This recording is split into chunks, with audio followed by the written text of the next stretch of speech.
اعوذ باللہ من الشیطان الرجیم بسم اللہ الرحمن الرحیم نحمدہ و نصلی علی رسولہ الکریم اما بعد۔ سورہ احزاب میں ہے ان اللہ و ملائکتہ یصلون علی النبی یا ایھا الذین آمنوا صلوا علیہ وسلموا تسلیما۔ سورہ احزاب کی آیت نمبر 56 ہے۔ یقیناً اللہ تعالیٰ اور اس کے فرشتے پیغمبر علیہ الصلاۃ والسلام پر درود بھیجتے ہیں۔ اے ایمان والو، تم بھی ان پر خوب درود و سلام بھیجو۔ خود اللہ ان پر درود بھیج رہا ہے۔ قرآن مجید میں اللہ تعالیٰ نے انبیاء کرام کی توصیف اور تعریف فرمائی اور ان کی تکریم اور تعظیم کا حکم دیا۔ حضرت آدم علیہ السلام کو پیدا کیا تو فرشتوں کو حکم دیا کہ انہیں سجدہ کرو۔ ظاہر ہے کہ یہ تعظیم ایسی ہے کہ خود اللہ اس میں شریک نہ تھا۔ یہ شرف اور اعزاز صرف حضور علیہ الصلاۃ والسلام ہی کو حاصل ہے کہ اولاً خود اللہ ان پر درود بھیج رہا ہے، اپنی مخصوص ترین رحمتیں ان پر نازل فرما رہا ہے۔ اس کے ملائکہ ان پر درود بھیج رہے ہیں۔ تمام ملائکہ مقربین، حاملین عرش، ساتوں آسمانوں میں بسنے والے کرامن کاتبین سب حضور علیہ الصلاۃ والسلام پر درود بھیج رہے ہیں۔ اللہ تعالیٰ اس آیت میں یہ فرما رہے ہیں کہ عالم علوی میرے حبیب صلی اللہ علیہ وسلم پر درود و سلام سے گونج رہا ہے۔ اے عالم سفلی یعنی اس دنیا میں بسنے والوں، تم بھی ان پر پہم درود و سلام بھیجو تاکہ عالم علوی اور عالم سفلی بیک وقت میرے حبیب صلی اللہ علیہ وسلم پر درود و سلام سے گونج اٹھے اور عرش بری سے عرش زمین تک پہم غلغلہ برپا ہو صلی اللہ علیہ وسلم۔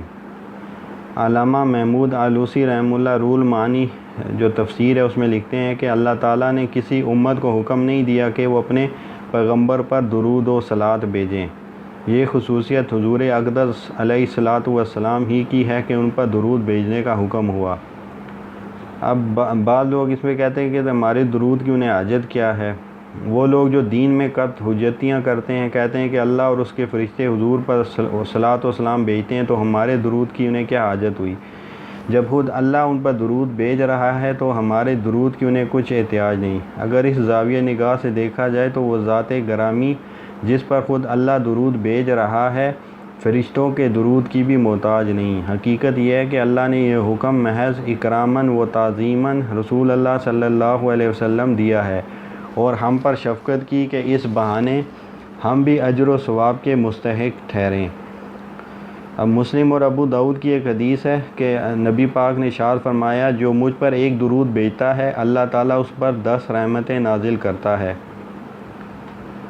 وہ انسانیت کا محسن اعظم، وہ اللہ اور مخلوق کے درمیان واسطہ عظمیٰ، وہ جس نے انسان کو خیر و شر کی حقیقت سمجھائی، وہ جو اللہ کی معرفت، اس کی محبت اور تقرب کا وسیلہ کبریٰ ہے، وہ کتاب و حکمت کی تعلیم دینے والا، وہ روحوں کا تزکیہ کرنے والا، وہ یتیموں، مسکینوں، بیواؤں، محتاجوں اور لاوارثوں پر ابر رحمت بن کر برسنے والا۔ اس کے احسانات ہم پر اس قدر زیادہ ہیں کہ ہمارا صلاۃ و سلام اس کے احسانات کے لاکھوں حصے کی مکافات و جزا بھی نہیں ہو سکتا۔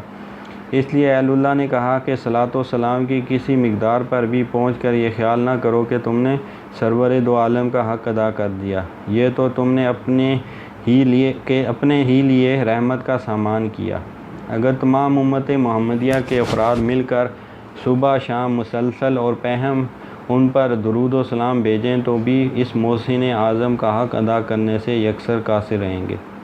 درود نہ پڑھنے پر وعید۔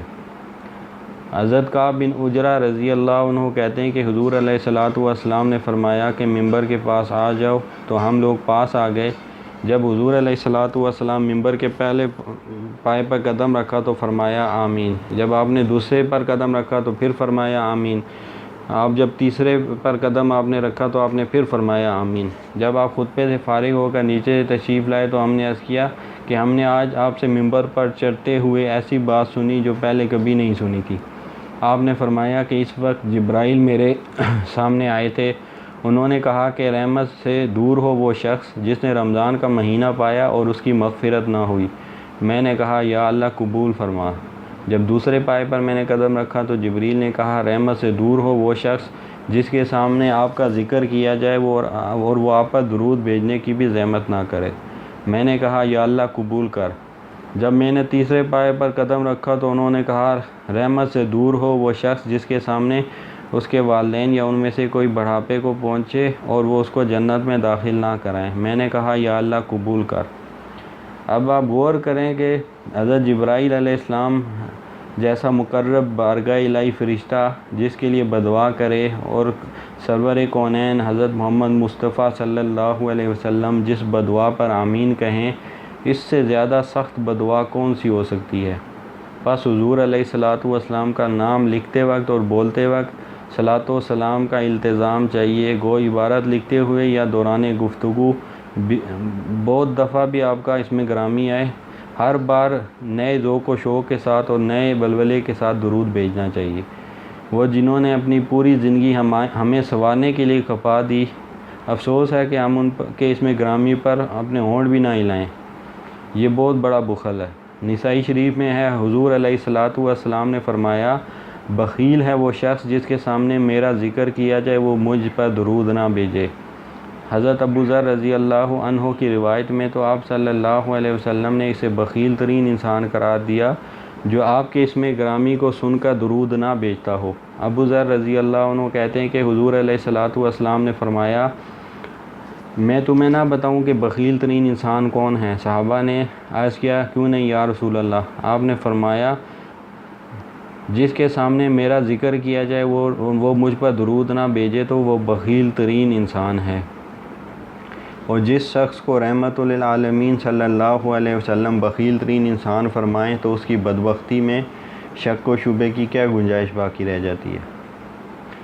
بارگاہ رسالت صلی اللہ علیہ وسلم میں قربت کی راہ ابی بن کعب رضی اللہ عنہ کہتے ہیں میں نے بارگاہ رسالت صلی اللہ علیہ وسلم میں عرض کیا کہ میں آپ پر درود کثرت سے بھیجنا چاہتا ہوں، میں اوقات ذکر میں سے کتنا وقت درود کے لیے وقف کروں؟ آپ نے فرمایا جتنا تیرا جی چاہے۔ میں نے عرض کیا کہ وقت کا چوتھا حصہ درود کے لیے وقف کر لوں؟ آپ نے فرمایا جیسے تیرا جی چاہے، اور اگر تو اس سے زیادہ صرف کرے تو وہ تیرے لیے بہتر ہے۔ میں نے عرض کیا اگر آدھا وقت درود پڑھتا رہوں؟ آپ نے فرمایا اور اگر تو زیادہ پڑھے تو تیرے حق میں بہتر ہے۔ میں نے کہا 2/3 پڑھوں؟ آپ نے فرمایا جیسے تیرا جی چاہے، اور اگر تو اس سے بھی زیادہ پڑھے تو تیرے لیے اور بھی بہتر ہے۔ حضرت ابی نے عرض کیا پھر تو میں سارا وقت آپ پر درود ہی کا وظیفہ پڑھا کروں گا۔ آپ نے فرمایا پھر تو تیرے سب غم دین و دنیا کے چھٹ جائیں گے اور تیرے سب گناہ مٹ جائیں گے۔ شیخ عبدالحق کو جب ان کے شیخ عبدالوہاب متقی نے مدینہ منورہ کی زیارت کے لیے رخصت کیا تو فرمایا عبدالحق اس بات کو سمجھو اور اپنے پلے باندھ لو کہ سفر میں فرائض کی ادائیگی کے بعد سرور کائنات صلی اللہ علیہ وسلم پر درود و شریف سے بہتر کوئی عبادت نہیں ہے۔ اپنے تمام اوقات اسی پر صرف کرنا اور کسی بات میں مشغول نہ ہونا۔ شیخ عبدالحق نے عرض کیا کہ کوئی تعداد مقرر فرما دیجئے۔ فرمایا بے حد و حساب پڑھو، ہر وقت درود تمہاری زبان پر جاری ہو اور اس کے انوار میں ڈوب جاؤ، بالخصوص جمعے کے روز تو درود و سلام میں ڈوب جانا چاہیے۔ اوس بن اوس رضی اللہ عنہ کی روایت ہے کہ نبی صلی اللہ علیہ وسلم نے فرمایا تم جو دن بسر کرتے ہو ان میں سب سے افضل جمعے کا دن ہے۔ اسی دن آدم علیہ السلام کو اللہ نے پیدا کیا، اسی دن ان کی روح قبض کی گئی، اسی دن سور پھونکا جائے گا، اسی دن سب پر بے ہوشی طاری ہوگی۔ تم اس دن مجھ پر درود بہت پڑھا کرو، واقعی تمہارا درود میرے سامنے پیش کیا جاتا ہے۔ لوگوں نے عرض کیا کہ جب آپ صلی اللہ علیہ وسلم مٹی ہو جائیں گے تو ہمارا درود کیوں کر آپ کے سامنے پیش ہو سکے گا؟ فرمایا اللہ تعالیٰ نے زمین پر حرام کر دیا ہے کہ وہ انبیاء کے جسموں کو کھا سکے۔ حضرت ابو ہریرہ کہتے ہیں کہ رسول اللہ نے فرمایا جو مجھ پر ایک بار درود بھیجتا ہے اللہ تعالیٰ اس پر 10 رحمتیں نازل فرماتے ہیں۔ پس زبانوں کو حرکت میں لاؤ اور بارگاہ رسالت میں درود و سلام مسلسل اور پیہم بھیجو۔ اللہ نے فرشتوں کو اسی کام کے لیے وقف کر رکھا ہے کہ اس کائنات میں جو کوئی ان کے حبیب پر درود بھیجے وہ فرشتے درود کے تحفے بارگاہ رسالت میں پیش کرتے رہیں، جیسا کہ نسائی شریف میں ہے۔ حضرت ابن مسعود کہتے ہیں کہ حضور علیہ الصلاۃ والسلام نے فرمایا ان اللہ ملائکۃ سینہین تبلغونی عن امت السلام۔ اللہ کے کچھ فرشتے ہیں جو پھرتے رہتے ہیں، سیاحت کرتے رہتے ہیں اور میری امت کی طرف سے صلاۃ و سلام کے تحفے مجھے پہنچاتے رہتے ہیں۔ آپ نے فرمایا جو جتنا زیادہ درود پڑھتا ہے وہ اسی قدر میرے قریب ہوتا ہے۔ درود میں فنا ہونے والوں کو اس دنیا میں بھی قرب بارگاہ رسالت صلی اللہ علیہ وسلم حاصل ہوتا ہے، عالم برزخ میں بھی اور روز محشر میں بھی۔ وہی لوگ مقربین بارگاہ رسالت ہوں گے، جیسا کہ حدیث میں حضور علیہ الصلاۃ والسلام نے وضاحت فرمائی ہے۔ قیامت کے روز بھی سب سے زیادہ وہی لوگ میرے قریب ہوں گے جو سب سے زیادہ مجھ پر درود پڑھتے ہیں۔ مسنون صلاۃ و سلام۔ حضور علیہ الصلاۃ والسلام کی قربت چاہنے والے درود و سلام کے تحائف بارگاہ رسالت میں پیش کرتے ہیں۔ درود و سلام ان کی قربت کا عظیم ذریعہ ہے۔ پس یہ بات بڑی عام ہے کہ کن الفاظ میں صلاۃ و سلام بارگاہ رسالت میں پیش کیا جائے۔ یہ حضور علیہ الصلاۃ والسلام کی شفقت ہے کہ خود صلاۃ و سلام بھیجنے کا طریقہ بھی سکھا دیا، اور چونکہ مختلف انسانوں کی طبیعتیں اور کیفیتیں مختلف ہوتی ہیں، ان کی حکمت کا تقاضا ہوا کہ متعدد اقسام کے صلاۃ و سلام سکھائیں۔ بعض لوگوں کو ان اوراد سے طبعی مناسبت ہوتی ہے جن کے الفاظ مختصر ہوں، اور بعض لوگوں کا ذوق طوالت کا طلبگار ہوتا ہے۔ حضور علیہ الصلاۃ والسلام نے مختصر درود بھی سکھائے اور طویل بھی۔ کچھ ایسے بھی لوگ ہوتے ہیں کہ ایک ہی درود پڑھتے پڑھتے بتقاضائے بشریت ان کی طبیعت ملول ہو جاتی ہے۔ درود پڑھنے والے کو اکتاہٹ سے بچانے کے لیے بھی آپ نے ضروری سمجھا کہ صلاۃ و سلام کے الفاظ میں تنوع پیدا کریں۔ مختلف صحابہ کو مختلف درود سکھائے۔ ہر صحابی کو درود سکھاتے وقت اس کے ذوق اور مزاج کو پیش نظر رکھا۔ ہم یہاں حضور علیہ الصلاۃ والسلام کے بتائے ہوئے چند درود بیان کرتے ہیں۔ اس بات پر دل و دماغ کی ہم آہنگی سے ایمان لانا چاہیے کہ حضور علیہ الصلاۃ والسلام کا بتایا ہوا درود تمام درودوں سے افضل اور اولیٰ ہے۔ مسنون درود کبھی نہ پڑھنا اور عمر بھر اپنے جی سے گڑھ کر درود پڑھتے رہنا طالب کی خامکاری کی دلیل ہے۔ اب مسنون درود شریف جو ہے اس میں جو سب سے افضل ہے وہ درود جو ہے جو ہم نماز میں بھی پڑھتے ہیں، یعنی درود ابراہیمی ہے۔ اللہم صلی علی محمد وعلی آل محمد کما صلیت علی ابراہیم وعلی آل ابراہیم انک حمید مجید۔ اللہم بارک علی محمد وعلی آل محمد کما بارکت علی ابراہیم وعلی آل ابراہیم انک حمید مجید۔ اے اللہ تو محمد صلی اللہ علیہ وسلم اور آپ کی آل پر درود بھیج، جس طرح تو نے ابراہیم علیہ السلام اور ابراہیم علیہ السلام کی آل پر درود بھیجا، بے شک تو حمد اور بزرگی والا ہے۔ اے اللہ تو محمد صلی اللہ علیہ وسلم اور آپ کی آل پر اس طرح برکتیں نازل فرما جس طرح تو نے ابراہیم علیہ السلام اور ابراہیم علیہ السلام کی آل پر نازل کی تھی، بے شک تو حمد والا اور بزرگی والا ہے۔ اب درود شریف کن کن مواقع پہ پڑھنا چاہیے؟ نماز کا آخری تشہد۔ درود پڑھنے کا نہایت ضروری اور عام مقام نماز کا آخری تشہد ہے۔ اس کی مشروعیت پر تمام مسلمانوں کا اجتماع ہے۔ صحابہ میں سے عبداللہ بن مسعود رضی اللہ عنہ نماز میں درود کو واجب سمجھتے تھے اور کہا کرتے تھے کہ جس نے درود نہیں پڑھا اس کی نماز نہیں ہوتی۔ ابو مسعود رضی اللہ عنہ بدری کا بھی یہی مذہب تھا۔ فرماتے تھے جب تک میں محمد صلی اللہ علیہ وسلم اور آل محمد صلی اللہ علیہ وسلم پر درود نہ پڑھ لوں میں نہیں جانتا کہ میری نماز پوری ہو گئی۔ حضرت عبداللہ بن عمر بھی کہا کرتے تھے کہ نماز بغیر قرأت تشہد اور درود کے نہیں ہوتی۔ اگر اس میں سے کچھ بھول جاؤ تو سلام کے بعد 2 سجدے کر لیا کرو۔ تابعین میں سے ابو جعفر محمد بن علی، شعبہ، مقاتل، ابن حبان اور اسحاق بن راہویہ کا مذہب بھی یہی ہے کہ اگر کوئی نماز میں دانستہ درود چھوڑے گا اس کی نماز صحیح نہیں۔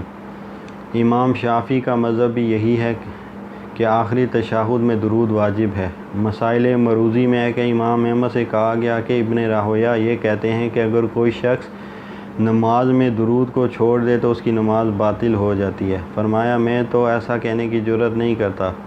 مسائل ابو ذرا دمشقی میں ہے، امام احمد نے فرمایا میں یہ کہنے سے ڈرتا تھا مگر یہ بات اب مجھ پر واضح ہو گئی ہے کہ نماز میں درود تو واجب ہے۔ اس سے ظاہر ہوتا ہے کہ انہوں نے عدم وجوب کے قول سے رجوع کر لیا تھا۔ یہ تمام اقوال جو ہیں حافظ ابن قیم رحمہ اللہ کی کتاب جلاء الافہام سے ماخوذ ہیں۔ دوسرا، نماز جنازہ میں دوسری تکبیر کے بعد اس کی مشروعیت میں کچھ اختلاف نہیں۔ خطبہ جمعہ، خطبہ عیدین، خطبہ نکاح اور نماز استسقاء میں درود شریف پڑھنا مسنون ہے۔ اذان کا جواب دینے کے بعد درود شریف کا پڑھنا بھی ثابت ہے۔ صحیح مسلم میں عبداللہ بن عمر رضی اللہ عنہ سے مروی ہے کہ حضور علیہ الصلوۃ والسلام نے فرمایا کہ جب تم اذان سنو تو جو کچھ مؤذن کہتا ہے تم بھی کہو، پھر مجھ پر درود پڑھو، اس لیے کہ جو مجھ پر ایک بار درود بھیجتا ہے اللہ تعالیٰ اس پر 10 رحمتیں بھیجتے ہیں۔ پھر میرے لیے مقام وسیلے کا سوال کرو۔ وسیلہ بہشت میں ایک مقام کا نام ہے جسے اللہ کے بندوں میں ایک ہی بندہ پائے گا، اور میں امید کرتا ہوں کہ وہ بندہ میں ہوں۔ پس جس نے میرے لیے وسیلے کا سوال کیا اس کے لیے میری شفاعت حلال ہو گئی۔ دعا کے وقت بھی حضور علیہ الصلوۃ والسلام پر درود شریف پڑھنا چاہیے۔ اللہ تعالیٰ کی حمد و ثنا کے بعد اور دعا سے پہلے، دعا کے درمیان اور دعا کے آخر میں۔